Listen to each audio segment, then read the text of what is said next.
യേശുവിൽ ഏറ്റവും അനുഗ്രഹീതരായ പ്രിയപ്പെട്ടവരെ, ഇന്ന് തിങ്കളാഴ്ച 2026 മെയ് മാസം 18-ാം തീയതിയാണ്. ഈ തിങ്കളാഴ്ച പുതിയ കരുണയുടെ കുടുംബ അനുഗ്രഹയാത്രയിൽ നമ്മുടെ പുതിയ ആഴ്ചയെ യേശുവിൻ്റെ തിരുഹൃദയത്തിൽ സമർപ്പിക്കുന്നു. പരിശുദ്ധ അമ്മയുടെ മാതൃസംരക്ഷണത്തിലും ഇന്ന് നമ്മുടെ കുടുംബത്തെ വയ്ക്കുന്നു. ഞായറാഴ്ചയുടെ കൃപ ഏറ്റുവാങ്ങിയിട്ടും തിങ്കളാഴ്ച രാവിലെ ചില ഹൃദയങ്ങൾ വീണ്ടും ഭാരപ്പെടുന്നു. ഇന്നലെ പള്ളിയിൽ പ്രാർത്ഥിച്ചു വന്നെങ്കിലും ഇന്ന് വീണ്ടും സ്കൂൾ ബാഗുകളും ജോലി ഫയലുകളും ബില്ലുകളും ലോൺ സന്ദേശങ്ങളും മുന്നിൽ നിൽക്കുന്നു. വീട്ടിൽ ചെറിയൊരു സമാധാനം കിട്ടിയെന്നു തോന്നിയാലും അത് വീണ്ടും നഷ്ടപ്പെടുമോ എന്ന പേടി ചിലർക്കുണ്ട്. അമ്മയുടെ മനസ്സടുക്കളയിലെ തീ കത്തും മുമ്പേ കണക്കുകൂട്ടാൻ തുടങ്ങും. അപ്പൻ്റെ നെഞ്ചിൽ ജോലി ഉറപ്പില്ലായ്മയും കടഭാരവും മിണ്ടാതെ കിടക്കും. മക്കൾ പുസ്തകം തുറക്കണം, പക്ഷെ ഫോൺ അവരെ വലിച്ചുകൊണ്ടുപോകുന്നു. ഒരാൾക്ക് പരീക്ഷാഭയം, ഒരാൾക്ക് പഠനത്തിൽ ശ്രദ്ധയില്ല, ഒരാൾക്ക് വീട്ടിൽ സംസാരിക്കാൻ മനസ്സില്ല. ഒരു വശത്ത് ഫീസ് ഓർമ്മപ്പെടുത്തൽ, മറ്റൊരു വശത്ത് മരുന്ന് ബിൽ. ഇനിയും വിസ അപ്ഡേറ്റ് വന്നിട്ടില്ല. ജോലി അപേക്ഷയ്ക്ക് മറുപടി കിട്ടിയിട്ടില്ല. ഇന്ന് യേശു ഈ തിങ്കളാഴ്ച നിങ്ങളുടെ വീട്ടിലേക്ക് പുതിയ കരുണയോടെ വരുന്നു. അവൻ പറയുന്നു, ഇന്നത്തെ ദിവസം പഴയ ഭയത്തോടെ തുടങ്ങേണ്ട. വിലാപങ്ങളുടെ പുസ്തകം 3-ാം അധ്യായം 22-ഉം 23-ഉം വാക്യങ്ങളിൽ വചനം പറയുന്നു, കർത്താവിൻ്റെ കരുണ ഒരിക്കലും അവസാനിക്കുന്നില്ല. അവൻ്റെ ദയയ്ക്ക് അവസാനമില്ല. അവ എല്ലാ പ്രഭാതത്തിലും പുതുതാകുന്നു. പ്രിയപ്പെട്ടവരെ, കഴിഞ്ഞ ആഴ്ചയുടെ ക്ഷീണം സത്യമാണ്. കഴിഞ്ഞ ദിവസങ്ങളുടെ തെറ്റുകളും വഴക്കുകളും താമസങ്ങളും കാത്തിരിപ്പുകളും സത്യമാണ്. പക്ഷേ അതിനേക്കാൾ സത്യമാണ് ദൈവത്തിൻ്റെ പുതിയ കരുണ. യേശു ഇന്നത്തെ രാവിലെയെ ഇന്നലെയുടെ കുറ്റബോധത്തിൽ അടച്ചിടുന്നില്ല. അവൻ കുടുംബത്തിന് ഒരു പുതിയ തുടക്കം തരുന്നു. തിങ്കളാഴ്ച രാവിലെ സ്കൂൾ നോട്ട്ബുക്കിലെ പുതിയ പേജ് തുറക്കുന്ന ഒരു കുട്ടിയെ ചിന്തിക്കൂ. മുമ്പത്തെ പേജിൽ തെറ്റായ എഴുത്ത് ഉണ്ടായിരിക്കാം, തിരുത്തലുകൾ ഉണ്ടായിരിക്കാം, മഷി പടർന്നിരിക്കാം, ടീച്ചർ ചുവന്ന പേന കൊണ്ട് അടയാളപ്പെടുത്തിയിരിക്കാം. പക്ഷേ പുതിയ പേജ് തുറക്കുമ്പോൾ കുട്ടിക്ക് വീണ്ടും നല്ലതായി എഴുതാൻ അവസരം കിട്ടുന്നു. അതുപോലെ തന്നെയാണ് ഈ ആഴ്ചയും. കഴിഞ്ഞ ആഴ്ചയിൽ ഭയമുണ്ടായിരിക്കാം, വീട്ടിൽ കടുത്ത വാക്കുകൾ ഉണ്ടായിരിക്കാം, മക്കളോട് കോപത്തോടെ സംസാരിച്ചിരിക്കാം, കടം, വിസ, ജോലി, രോഗം, പഠനം ഇവയെല്ലാം ഹൃദയം തളർത്തിയിരിക്കാം. പക്ഷെ ഇന്ന് കർത്താവ് ഒരു പുതിയ പേജ് തുറക്കുന്നു. ഇതാണ് ഇന്നത്തെ ഹൃദയവാക്ക്. പഴയ പേജിൽ മുറിവുകൾ ഉണ്ടായാലും യേശുവിൻ്റെ കരുണയിൽ പുതിയ പേജ് തുറക്കാം. ഈ വാക്ക് ഹൃദയത്തിൽ സൂക്ഷിക്കൂ. പഴയ പേജിൽ മുറിവുകൾ ഉണ്ടായാലും യേശുവിൻ്റെ കരുണയിൽ പുതിയ പേജ് തുറക്കാം. ഇപ്പോൾ നിങ്ങളുടെ കൈ ഹൃദയത്തിന് മുകളിൽ വെക്കൂ. ഈ ആഴ്ച നിങ്ങളെ കാത്തിരിക്കുന്ന കാര്യങ്ങൾ മനസ്സിൽ കൊണ്ടുവരൂ. മക്കളുടെ പഠനവും പരീക്ഷാഭയവും കൊണ്ടുവരൂ. ഫോൺ അലക്ഷ്യത്തെക്കുറിച്ചുള്ള വിഷമം കൊണ്ടുവരൂ. ലോൺ സമ്മർദ്ദവും വാടകയും ഫീസും കൊണ്ടുവരൂ. മരുന്ന് ബില്ലും ആരോഗ്യഭയവും കൊണ്ടുവരൂ. വിസ കാത്തിരിപ്പും ജോലി അനിശ്ചിതത്വവും കൊണ്ടുവരൂ. വീട്ടിലെ മൗനവും പഴയ വഴക്കുകളും കൊണ്ടുവരൂ. ഇപ്പോൾ മൃദുവായി പറയൂ, യേശുവേ, ഈ ആഴ്ച നിന്റെ കരുണയിൽ തുടങ്ങുന്നു. യേശുവേ, ഈ ആഴ്ച നിന്റെ കരുണയിൽ തുടങ്ങുന്നു. യേശുവേ, ഈ ആഴ്ച നിന്റെ കരുണയിൽ തുടങ്ങുന്നു. കർത്താവേ യേശുവേ, ഈ തിങ്കളാഴ്ച ഞങ്ങളുടെ വീടുകളെ പുതിയ കരുണയാൽ അനുഗ്രഹിക്കണമേ. ഇന്നലെ കിട്ടിയ സമാധാനം ഇന്ന് നഷ്ടപ്പെടാതിരിക്കാൻ ഞങ്ങളെ താങ്ങണമേ. പഴയ ഭയം വീണ്ടും ഹൃദയത്തിൽ ഉയരുമ്പോൾ നിന്റെ വചനം ഞങ്ങൾക്ക് ഓർമ്മ വരട്ടെ. നിന്റെ കരുണ ഓരോ പ്രഭാതത്തിലും പുതുതാണ്. ഞങ്ങളുടെ മക്കൾ സ്കൂളിലേക്കും കോളേജിലേക്കും പോകുമ്പോൾ അവരെ കാത്തു സൂക്ഷിക്കണമേ. അവരുടെ പഠനത്തിന് ശ്രദ്ധയും ഉത്തരവാദിത്തവും നൽകണമേ. പരീക്ഷയെ പേടിക്കുന്ന കുട്ടികൾക്ക് ശാന്തതയും ഓർമ്മയും ധൈര്യവും തരണമേ. ഫോണിൽ സമയം നഷ്ടപ്പെടുന്ന മക്കളുടെ മനസ്സ് നല്ലതിലേക്ക് തിരിക്കണമേ. തെറ്റായ കൂട്ടുകെട്ടുകളിൽ നിന്ന് അവരെ കരുണയോടെ സംരക്ഷിക്കണമേ. ജോലിക്ക് പോകുന്ന മാതാപിതാക്കൾക്ക് ശക്തി തരണമേ. ജോലിയില്ലാതെ കാത്തിരിക്കുന്ന യുവജനങ്ങൾക്ക് നിരാശയിൽ വീഴാതെ വീണ്ടും ശ്രമിക്കാൻ കൃപ തരണമേ. വിസ ഫയൽ കാത്തിരിക്കുന്ന കുടുംബങ്ങളെ നിന്റെ ജ്ഞാനത്തിൽ നയിക്കണമേ. ഈ വാതിൽ നല്ലതാണെങ്കിൽ തുറക്കണമേ. ഈ വഴി ഞങ്ങൾക്ക് ദോഷമാകുമെങ്കിൽ കാത്തു സൂക്ഷിക്കണമേ. ഇനിയും കാത്തിരിക്കണമെങ്കിൽ ക്ഷമ തരണമേ. ലോൺ സമ്മർദ്ദം, കടബാധ്യത, വാടകഭാരം, സ്കൂൾ ഫീസ്, മരുന്ന് ചെലവ് ഇവയിൽ വിഷമിക്കുന്ന കുടുംബങ്ങളെ താങ്ങണമേ.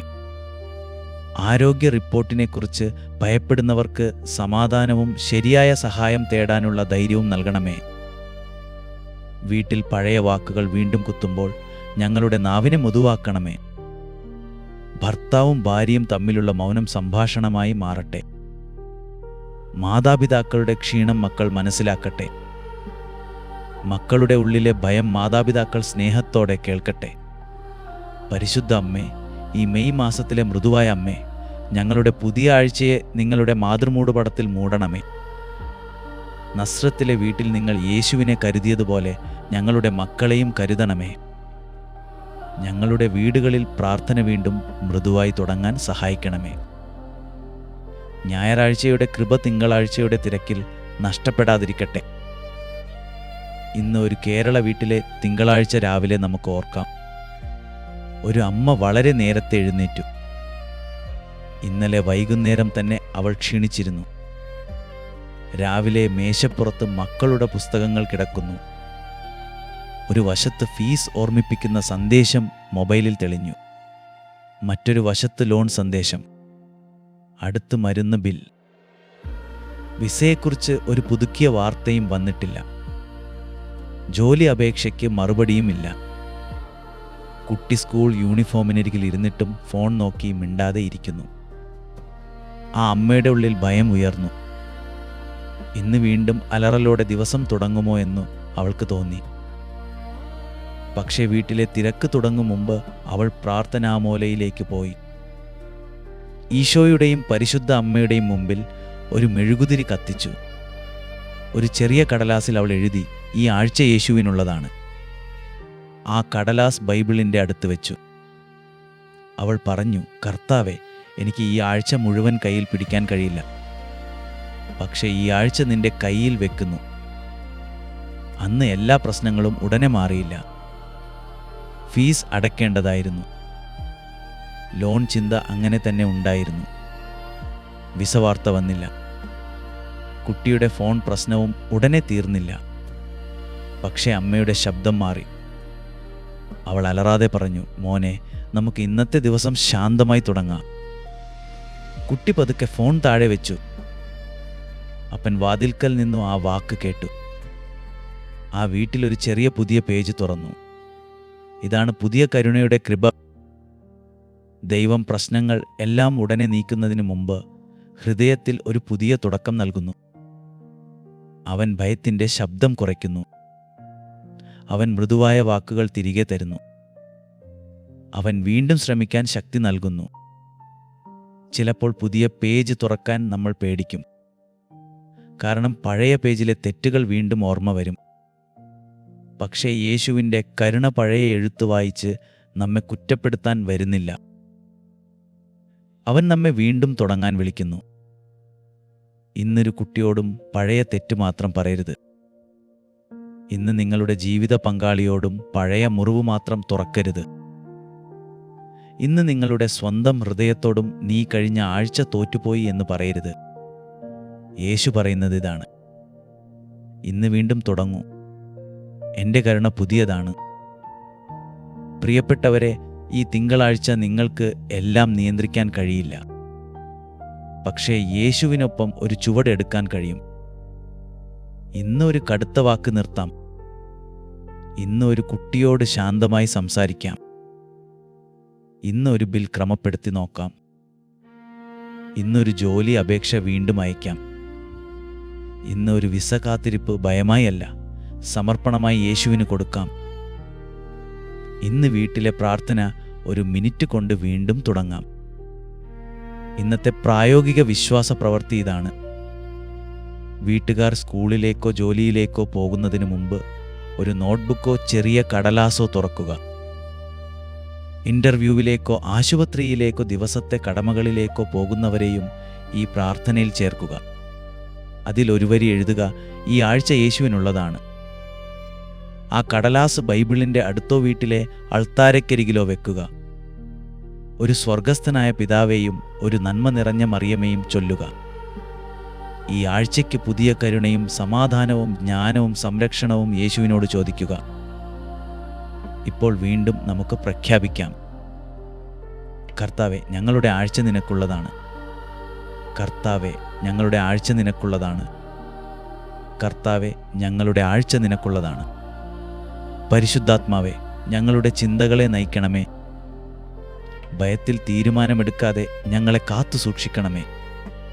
ക്ഷീണത്തിൽ പ്രാർത്ഥന വിട്ടുപോകാതെ ഞങ്ങളെ പിടിച്ചു നിർത്തണമേ. പണഭാരത്തിൽ സ്നേഹം നഷ്ടപ്പെടാതിരിക്കട്ടെ. ജോലി കാത്തിരിപ്പിൽ പ്രത്യാശ നഷ്ടപ്പെടാതിരിക്കട്ടെ. മക്കളുടെ പഠനഭയത്തിൽ മാതാപിതാക്കൾക്ക് ക്ഷമ നഷ്ടപ്പെടാതിരിക്കട്ടെ. വീട്ടിലെ ചെറുവഴക്കുകൾ വലിയ മുറിവുകളായി മാറാതിരിക്കട്ടെ. ഈ ആഴ്ച ഞങ്ങളുടെ വീട് പുതിയ കരുണയുടെ വീട്ടാകട്ടെ. പ്രിയപ്പെട്ടവരെ, ഈ ആഴ്ച യേശുവിന് സമർപ്പിക്കണമെങ്കിൽ കമൻറ്റിൽ ആമേൻ എന്നെഴുതാം. മക്കളുടെ പഠനം, ജോലി, വിസ്, ലോൺ, രോഗം, സമാധാനം, കുടുംബം എന്നിങ്ങനെ നിങ്ങൾ പ്രാർത്ഥിക്കുന്ന കാര്യം ഒരു വാക്കിൽ എഴുതാം. നിങ്ങളുടെ കുടുംബ പേരും മക്കളുടെ പേരുകളും യേശുവിൻ്റെ മുമ്പിൽ സമർപ്പിക്കാം. ഇത് ഭയം പങ്കിടുന്ന സ്ഥലമല്ല, വിശ്വാസത്തിൽ കുടുംബങ്ങൾ ഒരുമിച്ച് നിൽക്കുന്ന സ്ഥലമാണ്. ഈ തിങ്കളാഴ്ച അനുഗ്രഹം ഒരു കുടുംബത്തിലേക്കെങ്കിലും പങ്കുവെക്കൂ. നിങ്ങളുടെ ഫോൺ ഇന്നൊരു ചെറിയ പ്രസംഗപീഠമാകട്ടെ. പുതിയ ആഴ്ച ഭയത്തോടെ തുടങ്ങുന്ന ഒരു അമ്മയുടെ ഹൃദയത്തിൽ ഈ പ്രാർത്ഥന ചെറിയ ആശ്വാസം ഉണർത്താം. ഭാരം ഒറ്റയ്ക്ക് ചുമക്കുന്ന ഒരു അപ്പൻ്റെ ഹൃദയത്തിൽ ഈ വാക്കുകൾ ചെറിയ കരുത്ത് ഓർമ്മിപ്പിക്കാം. ഇന്ന് നിങ്ങളുടെ വീട്ടിൽ പുതിയ പേജ് തുറക്കട്ടെ. കഴിഞ്ഞ ആഴ്ചയുടെ മുറിവുകൾ യേശുവിൻ്റെ കരുണയിൽ സുഖപ്പെടട്ടെ. നിങ്ങളുടെ മക്കൾ പരിശുദ്ധ അമ്മയുടെ മാതൃസംരക്ഷണത്തിൽ സുരക്ഷിതരാകട്ടെ. നിങ്ങളുടെ ജോലികളും പഠനങ്ങളും യാത്രകളും പരിശുദ്ധാത്മാവിൻ്റെ ജ്ഞാനത്തിൽ നടക്കട്ടെ. നിങ്ങളുടെ കടങ്ങളും കാത്തിരിപ്പുകളും ഭയമായി അല്ല, യേശുവിൻ്റെ കരങ്ങളിലെ സമർപ്പണമായി മാറട്ടെ. നിങ്ങളുടെ വീട്ടിൽ തിങ്കളാഴ്ചയുടെ സമ്മർദ്ദത്തേക്കാൾ ദൈവത്തിൻ്റെ കരുണ കൂടുതലാകട്ടെ. പിതാവിൻ്റെയും പുത്രൻ്റെയും പരിശുദ്ധാത്മാവിൻ്റെയും നാമത്തിൽ നിങ്ങളുടെ കുടുംബവും ഈ പുതിയ ആഴ്ചയും അനുഗ്രഹിക്കപ്പെടട്ടെ. കാണുന്നതുവരെ സ്വർഗത്തിലെ ദൈവം എന്നെയും നിങ്ങളെയും സൂക്ഷിക്കട്ടെ. ആമേൻ. നാളെ രാവിലെ കൃത്യം 5:30 തീർച്ചയായും ഞാൻ നിങ്ങളെ കാണും.